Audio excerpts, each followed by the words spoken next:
ओम नमः शिवाय। ओम नमः शिवाय। ओम नमः शिवाय। ओम नमः शिवाय। ओम नमः शिवाय। ओम नमः शिवाय। ओम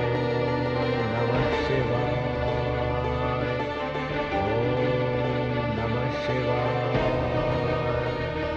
ओम नमः शिवाय। ओम नमः शिवाय।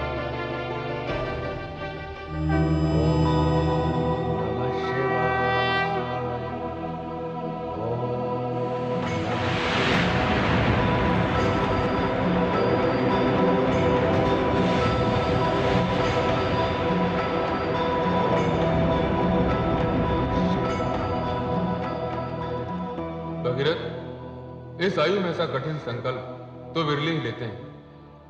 आंखें खोलो पुत्र। प्रभु,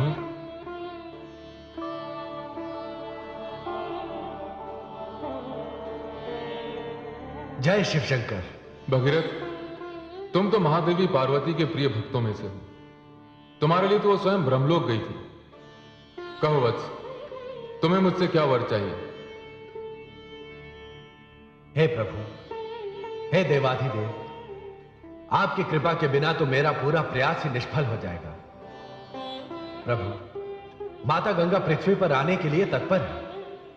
मैं जैसे ही उनका आवाहन करूंगा, वह ब्रह्मलोक से चल पड़ेंगे।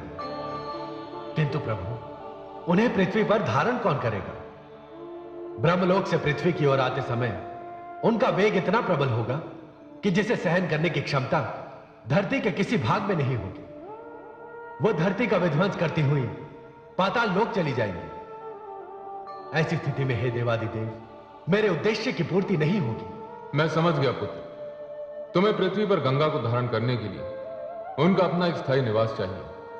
वैसे ये सत्य है कि गंगा बहुत विशाल है, बहुत शक्तिशाली है, उनका प्रभाव बहुत प्रबल है, इसलिए उन्हें सरलता से बांधा नहीं जा सकता। भगीरथ, तुम उनका आह्वान करो। ब्रह्मलोक से पृथ्वी पर आ रही प्रलयकारी गंगा का निवास स्थान मेरी जटाओं में होगा। मैं उन्हें अपने मस्तक पर रोकूंगा। आप धन्य हैं प्रभु, आप धन्य हैं।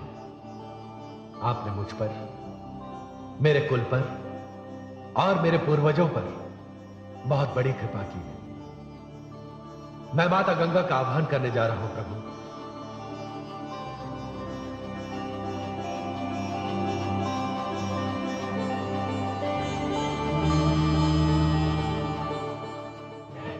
हे माता गंगा, मैं आपके आदेश के अनुसार आपका आह्वान कर रहा हूं। आप ब्रह्मलोक से पृथ्वीलोक पर आने की कृपा कीजिए। आइए माते, पृथ्वीलोक पर पधारिए माते। मैं भगीरथ आपका आह्वान कर रहा हूं।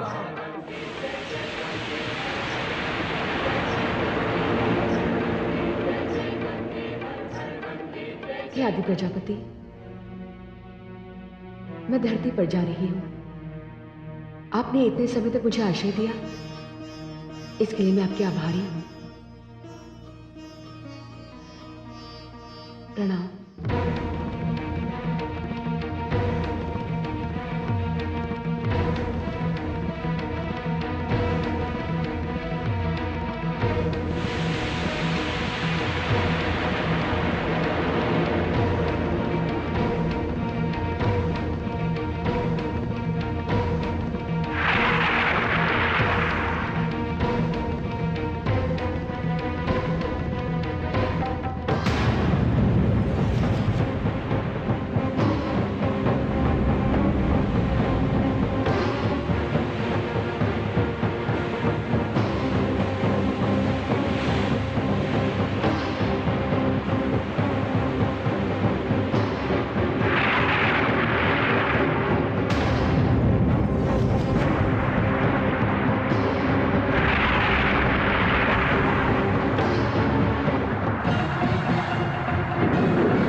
हे देवाधिदेव, हे महादेव, मैं वर्षों ब्रह्मा जी के कमंडल में रही, किंतु वहां मेरे ऊपर किसी प्रकार का नियंत्रण नहीं था और ना ही इस प्रकार के अनुशासन का बंधन था। मैं वह स्वतंत्र थी। मैं तो इधर उधर भागकर हास परिहास करती थी, किंतु यहां, हे देवाधिदेव, भला आपसे कौन जीत सका है? मुझसे भूल हुई है, मुझे क्षमा कर दे। अब मैं आपके समक्ष अपनी शक्ति का प्रदर्शन नहीं करूंगी। मुझे क्षमा कर दे भोलेनाथ, मुझे क्षमा कर दे। हे गंगे, आपको क्षमा याचना की कोई आवश्यकता नहीं। आप इतनी महान हैं, इतनी विशाल हैं, इतनी शक्तिशाली हैं कि आपका स्थान केवल शिव के मस्तक पर ही हो सकता है। इसीलिए मैंने आपको अपनी जटाओं में बांधा है। आप तो तीनों पथों पर गमन करेंगे, आकाश, धरती एवं पाताल। हे देवाधिदेव, श्री हरि विष्णु के चरणों से जो मेरी यात्रा आरंभ हुई है, वो आपकी जटाओं में आकर समाप्त हो गई। नहीं देवी, अभी आपकी यात्रा समाप्त नहीं हुई। अभी तो आपकी यात्रा आरंभ होनी है। आपको यहां तक लाने वाला मेरा नन्हा भक्त भगीरथ अभी भी विस्मय से आकाश की ओर देख रहा है। वो समझ नहीं पा रहा है कि आप कहां लुप्त हो गई। आप अपनी यात्रा से थकान का अनुभव कर रही हैं। आप तनिक विश्राम कीजिए, मैं भगीरथ की जिज्ञासा शांत करके आता हूं। हे महादेव, जिस प्रकार आपने मुझे स्वीकार किया है, मुझे अपनी जटाओं में स्थान दिया है, मेरी प्रार्थना है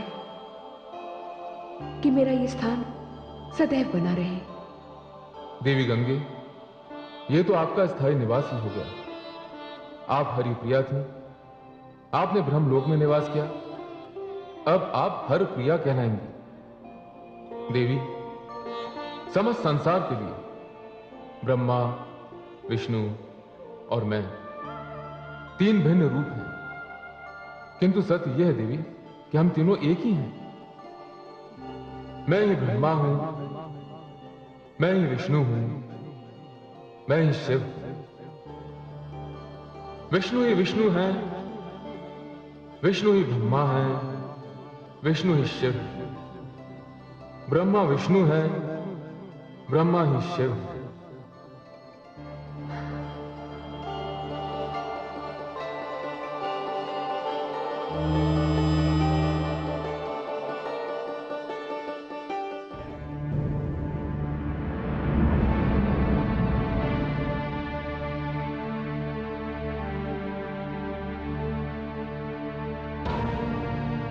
हे माते, मैंने